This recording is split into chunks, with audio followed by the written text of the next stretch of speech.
कोल्हापुरातील वाल्मिकी नगर इथं शिवजयंती दिवशी गाडी फिरवून उपद्रव निर्माण करणाऱ्या मुस्लिम समाजातील तरुणाला जाब विचारल्याबद्दल संबंधित तरुणानं 25 फेब्रुवारी रोजी जमाव जमवून मारहाण केल्याचा प्रकार घडला होता। या पार्श्वभूमीवर 27 फेब्रुवारीला सकल हिंदू समाजाचे काही कार्यकर्ते वाल्मिकी नगरपासून 1 किलोमीटर अंतरावर रात्री थांबले होते। त्यावेळी या ठिकाणी आलेल्या जुना राजवाडा पोलीस ठाण्यातील अधिकाऱ्यांसह पोलिसांनी या तरुणांना काठ्यांनी आणि लाथाबुक्क्यांनी बेदम अमानुष मारहाण केल्यामुळे फुलेवाडी इथला वैभव आनंदा कवडे, राज रघुनाथ पेंडुरकर आणि बोंद्रे नगर इथला स्वयं सुरेश करुरे हे तिघे जखमी झालेत। मी काल रात्री माझ्या कामावरून घरी जात होतो। माझ्यासोबत 2 सहकारी मित्र होते आणि पोलिसांनी गाडी म्हणजे सिव्हिल ड्रेसमध्ये होते आणि आडवी गाडी घातली आणि म्हणले कुठे चालला आहे, तर घरी चाललो आहे। बॅग दाखवली माझी, कामावरून चाललो आहे म्हणून सांगितलं, तर चला म्हणाले वरती।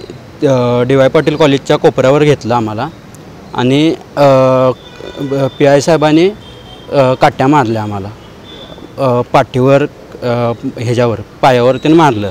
मोबाईल घेतला माझा काढून आणि मोबाईल 2 वेळा आपटला आणि मोबाईल पण घेऊन गेले आणि आम्हाला डिव्हिजनला घेऊन गेले। पोलिसांनी हिंदुत्ववादी तरुणांना मारहाण केल्याची घटना समजताच सर्व हिंदुत्ववादी संघटनांचे पदाधिकारी आणि कार्यकर्त्यांनी CPR रुग्णालयाकडे धाव घेत CPR मधील प्राथमिक उपचारांनंतर जखमी तरुणांना सोबत घेऊन जिल्हा पोलीस अधीक्षक कार्यालयाकडे धाव घेतली। सकल हिंदू समाजाच्या वतीनं जिल्हा विशेष शाखेचे निरीक्षक तानाजी सावंत यांना निवेदन सादर करण्यात आलं। या निवेदनात मारहाणीबद्दल जुना राजवाडा पोलीस ठाण्याचे निरीक्षक संजीव झाडे, संतोष गळवे यांच्यासह पोलीस कर्मचारी शिवाजी पाटील, मोहन लगारे आणि त्यांच्या सहकाऱ्यांवर निलंबनाची कारवाई करावी अशी मागणी करण्यात आली आहे। याबाबत कार्यवाही झाली नाही तर उग्र आंदोलन छेडण्याचा इशाराही या निवेदनात देण्यात आलाय।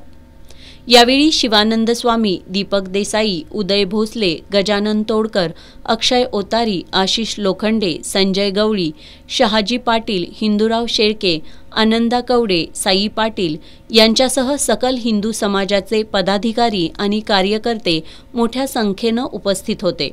दरम्यान जुना राजवाडा पोलिसांनी आज वाल्मिकी नगर परिसरात बंदी आदेशाचा भंग करून हातात काठ्या घेऊन दंगा करणाऱ्या 11 जणांविरोधात गुन्हा दाखल केलाय।